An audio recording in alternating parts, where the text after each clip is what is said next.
Today, we'll be replacing the screen on this Samsung Galaxy Z Flip 3 Thom Browne edition. This phone is valued at $2,500. We first need to cook the phone for a bit.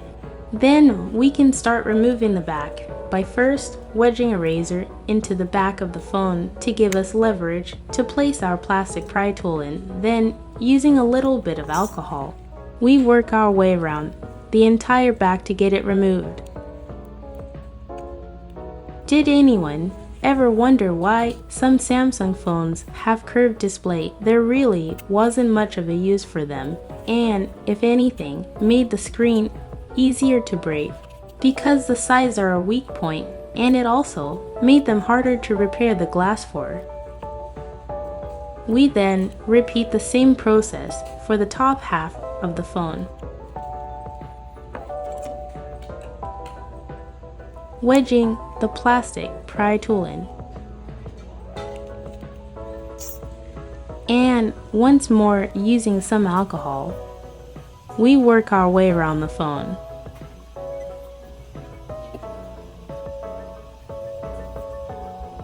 Personally, I like the Z Flip more than the Z Fold series. It just looks better in my opinion.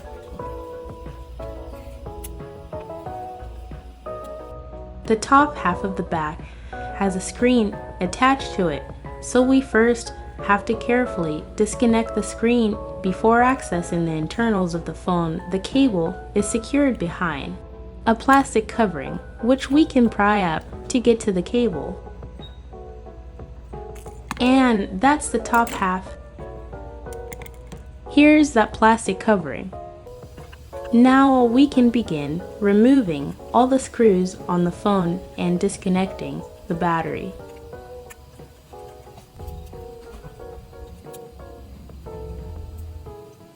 Can't forget the SIM tray. Then we remove the plastic covering to access the motherboard and continue disconnecting things from the motherboard. There's a lot of cables hidden under the sticker cover. The customer that brought this phone in said that there was internal damage to the phone screen, so we have to replace the entire inner screen. We can now repeat the same process to the bottom half, starting with removing all the screws, disconnecting cables as we go.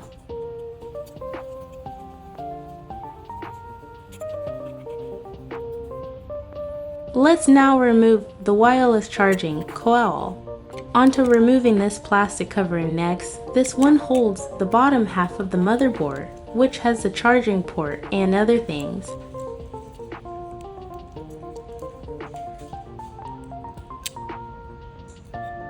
Now we disconnect the rest of the cables and unscrew the bottom motherboard from the phone. There's also a decent amount of cables down here.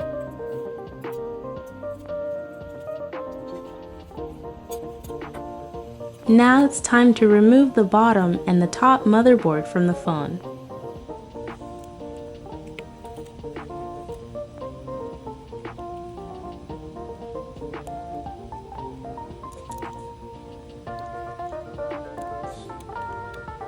Forgot to disconnect the front camera. We next work on removing the top and bottom battery, starting with the bottom. To do this, we pour some alcohol into the crevices around the battery to weaken the adhesive on the back side of the battery. Then we get a flat object to remove the battery. Here we used one of our phone glass that we use for glass repairs, which by the way are cheaper than replacing the entire screen. But in order to qualify for this repair, your actual display must not be damaged. Just the glass can be cracked. That's everything removed. This is the screen replacement we will be using. It comes in a frame, so our only job is to move the internals from the old phone to the new phone. The Z Flip 3, like I mentioned, is a very pretty phone. With this Thom Browne edition, from what I saw during the repair process, gets you a custom back and custom UI elements. Now we begin the reassembly process, which is everything we just did, but in reverse, starting with putting back the bottom motherboard. Almost forgot about the Samsung vibration motor there, which is also connected to the bottom motherboard.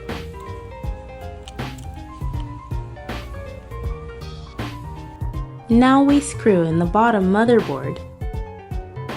Did you know we offer B2B or business-to-business services? We can repair phones in bulk for businesses. To get some more info or to get started, send us a message or email us from the email provided on our page. Now we put back the motherboard and battery and reconnect everything.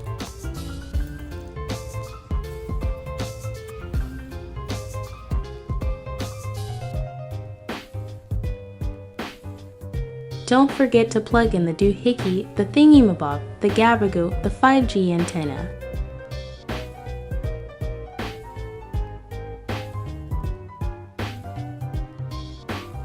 Making sure all our connections are secured. The front camera goes in after.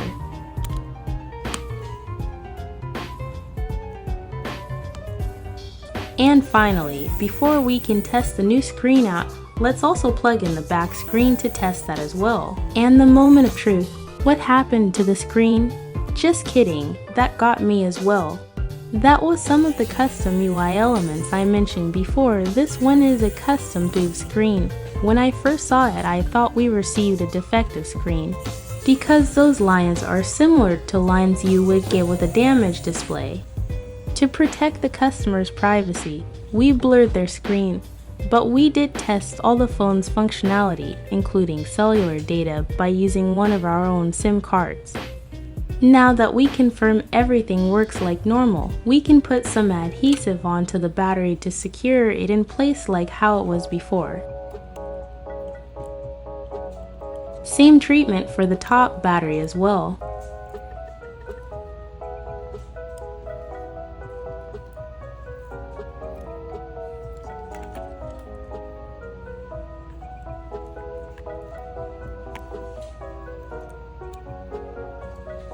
Now we connect all the cables.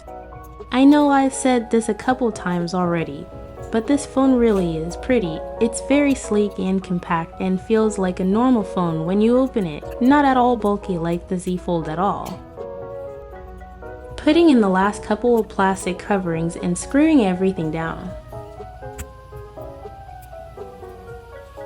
The repair is almost complete at this point. Can't wait to see the final result of the labor.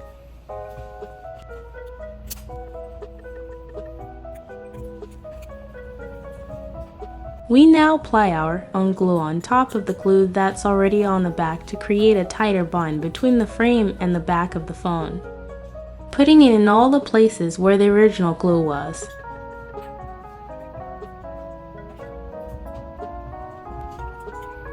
We also make sure we wipe down the excess glue that comes out when we press the back and the frame together. The bottom half of the back now. I am so sleep deprived while writing the script. Before we close it up, we reconnect the back screen and put back the plastic covering. Securing the back down first.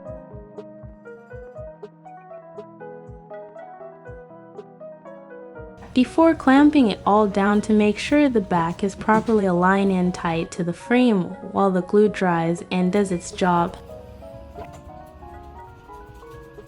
And here comes the reveal.